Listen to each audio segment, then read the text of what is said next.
మన next segment just minute start చేసేద్దాం.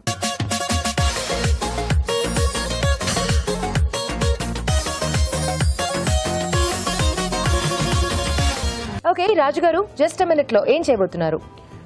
Green pea poha cutlet. So అటుకులతో చేస్తున్నారు కట్లెట్. అవునండి. పైగా గ్రీన్ పీ కాంబినేషన్ లో. మంచి హెల్దీ అండ్ టేస్టీ. ఈజీ కూడా. Okay, healthy, tasty and easy కూడా గ్రీన్ పీ పోహా కట్లెట్ తయారు చేసుకోవడానికి కావాల్సిన పదార్థాలు చూసేద్దాం.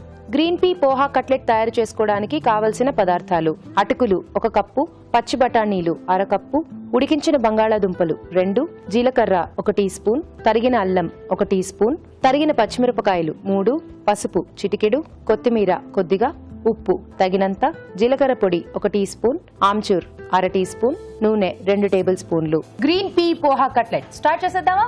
రాజు గారు రెడీ? ఓకే అండి. సో ఇక్కడ ముందుగా ఏంటంటే అటుకులు కొద్దిగా నీళ్ళలో నానబెట్టేసి పెట్టేసుకోవాలి. ఓకే. పచ్చి బఠానీలు ఉడికించినవి ఇలా కొంచెం మెదిపేసుకోవాలండి, అంటే మనం కట్లెట్ చుట్టుకోవడానికి ఈజీగా ఉంటుంది. సో ముందుగా నేను చేసి పెట్టేశాను. సో ఇక్కడ కొంచెం ప్రాసెస్ చేసుకున్నాం. సో కచ్చా పచ్చగానే ఉడికించి గ్రైండ్ చేసి పెట్టారు కదా? అంతేనండి. సో మెదిపేస్తే చాలు, మనకి ఫోక్తో మెదిపేస్తే వచ్చేస్తుంది. దీంట్లో కొద్దిగా జీలకర్ర, సో దీంట్లోనే మనం అంటే స్వీట్ కార్న్ కూడా యాడ్ చేసుకోవచ్చు, అంటే గ్రీన్ పీస్ ప్లేస్లో. సో అట్లా కొంచెం మనం చేంజింగ్ చేస్తూ ఉంటే కూడా బాగుంటుంది. సో ఈ పోహా వల్ల, అటుకుల వల్ల ఏంటంటే కొంచెం పై లేయర్ మనకు కొంచెం క్రంచీగా వస్తుంది, కరకరలాడుతూ బాగుంటుంది. సో జీలకర్ర కొద్దిగా వేగిన తర్వాత సన్నగా తరిగిన అల్లం, అలాగే తరిగిన పచ్చిమిరపకాయలు. సో మనకి కట్లెట్స్ లో ఎప్పుడైనా కూడా ఈ అల్లం పచ్చిమిర్చి 2 సన్నగా తరుక్కుంటే బాగుంటుంది. ఎస్ అండి, తినేటప్పుడు పెద్దగా అంటే మనకేం కారంగా అనిపించకుండా, ఘాటు తెలియకుండా ఉంటుంది. మనం మెది పెట్టేసుకున్నాం కదండి గ్రీన్ పీ, సో దీంట్లో వేసి కొద్దిగా వేగితే బాగుంటుంది. అలాగే కొంచెం పసుపు, సరిపడా ఉప్పు అండి. మనం అటుకులు, ఆలు కూడా తీసుకుంటాం, వాటికన్నిటికి చూసి యాడ్ చేసుకోవాలి. సో ఇది కొంచెం వేగాలి మనకు.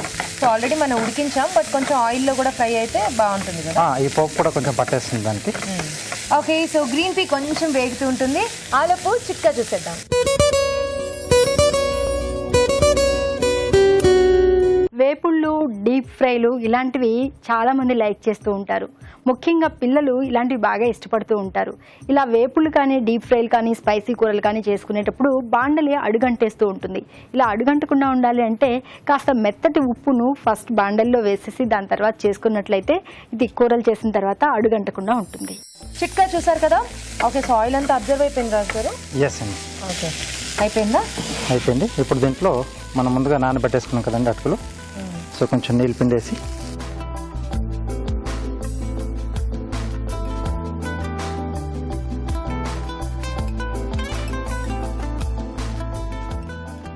సో గట్టిగా పిండేసాలి, అంటే మనం కట్లెట్ చేసుకుంటాం కాబట్టి మళ్ళీ విడిపోకుండా ఉంటుంది.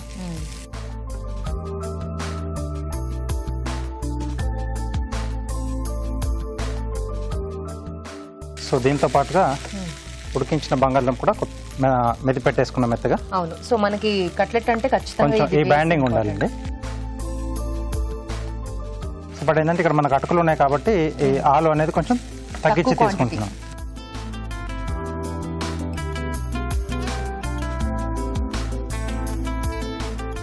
సో వీటితో పాటుగానే జీలకర్ర పొడి,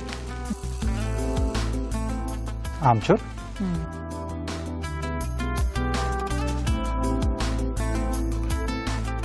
కొత్తిమీర. సో ఇవన్నీ బాగా కలిపేసుకోవాలి. ఇక్కడ స్టవ్ ఆపేసేస్తున్నాండి.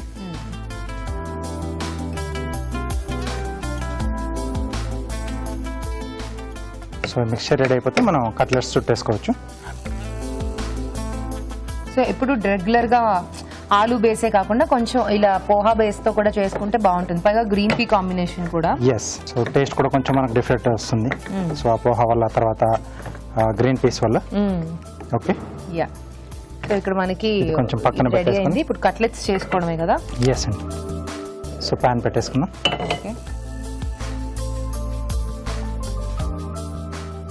సో ఇంకా కట్లెట్స్ ని వెన్నతో కాల్చుకుంటారా, నేతితో కాల్చుకుంటారా, అది మీ ఇంట్రెస్ట్ అన్నమాట. టేస్ట్ అయితే బాగుంటుంది, బటర్తో కూడా మనం చక్కగా కాల్చుకోవచ్చు. లేదు అనుకుంటే oil is okay. Yes.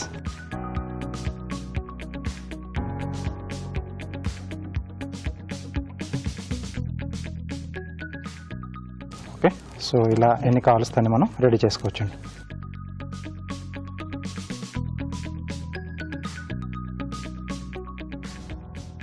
So ఇక్కడ ఆయిల్తో మనం వేయించుకుంటున్నాం. ఓకే, సో రెండు వైపులా కొంచెం మనకు బాగా కలర్ వస్తే తీసేసుకోవచ్చు. ఇంకా ఆల్రెడీ మనం వేయించాం అంటే కొంచెం ప్రాసెస్ కూడా చేసాం. సో అటుకులు పెట్టేసాం, గ్రీన్ పీస్ కూడా ఉడికించాం, మళ్ళీ తర్వాత కొంచెం వేయించాం. ఓకే, సో ఇటువైపు కూడా కొద్దిగా ఆయిల్ వేస్తున్నాను. ఓకే,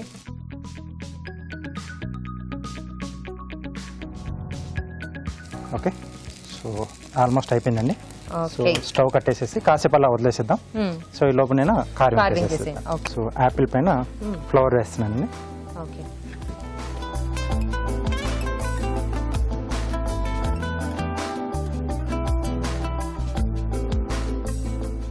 కొంచెం రెడ్ కలర్ ఉంటే మనకి యాపిల్ కార్వింగ్ చేసేప్పుడైనా లుక్ బాగా కనిపిస్తుంది.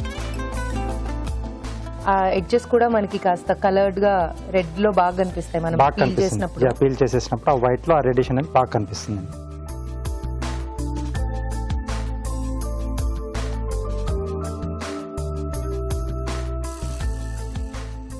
ఓకే,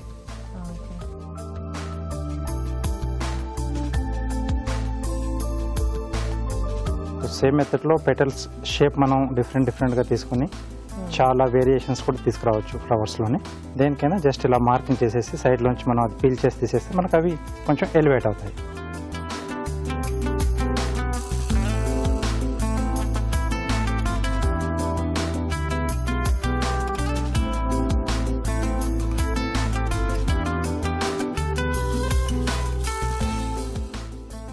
ఓకే, జనరలీ యాపిల్ మనకి ఇలా కట్ చేసి పెట్టిన తర్వాత కొంచెం ఆ బ్లాక్ ఇది వచ్చేస్తుంది కదా రాజు గారు. కార్వింగ్ లో కూడా అలా మధ్యలో నలుపుగా అయిపోతే బాగోదు కదా. సో దీని కొరకు ఏంటంటే కొంచెం ఒక బౌల్ లో వాటర్ తీసుకుని సో దాంట్లో కొంచెం ఒక నిమ్మబద్ద పిండేసి దాంట్లో ఒక 5 minutes వరకు దీని అలా డిప్ చేసేసాలి కార్వింగ్ చేసిన తర్వాత. ఓకే, సో అదే కోటింగ్ లా వచ్చేస్తుంది. సో నల్లబడకుండా ఫ్రెష్ గా బాగా వస్తుంది. దీనికైనా మనం కార్వింగ్స్ ఎక్కువసేపు ఉంచుతాం కదా, అలాగే దీనికి అలాగే వంకాయతో చేసే కార్వింగ్స్ కూడా అది కూడా నల్లగా అయిపోతుంది.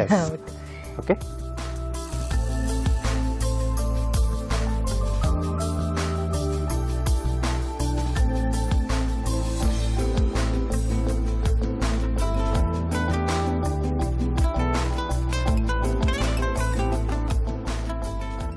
Okay, okay, green pea poha cutlet ready. వేడివేడిగా green pea poha cutlet ready అయిపోయింది. నైవేద్యం పెట్టి ఆ తర్వాత టేస్ట్ చూద్దాం. ముందు దీని తయారీ విధానం మరోసారి చూసేయండి. గ్రీన్ పీ పోహా కట్లెట్ తయారు చేసుకునే విధానం. ముందుగా అటుకులు నానబెట్టి ఉంచాలి. పచ్చి బఠానీలు మెదిపి ఉంచాలి. ఒక పాన్ లో నూనె వేసి జీలకర్ర, తరిగిన అల్లం, తరిగిన పచ్చిమిరపకాయలు వేసి వేయించాలి. దీనిలో మెదిపిన పచ్చి బఠానీలు, పసుపు, ఉప్పు వేసి వేగనివ్వాలి. ఆ తర్వాత ఉడికించిన బంగాళాదుంపలు మెదిపి వేయాలి. ఆ తర్వాత జీలకర్ర పొడి, ఆమ్చూర్, కొత్తిమీర వేసి బాగా కలుపుకోవాలి. ఇది కాస్త చల్లారాక ఈ మిశ్రమాన్ని కొంచెం తీసుకుని కట్లెట్స్ లా ఒత్తుకోవాలి. ఆపై వీటిని పెనంపై ఉంచి నూనెతో 2 వైపులా కాల్చుకోవాలి. అంతే, green pea poha cutlet ready.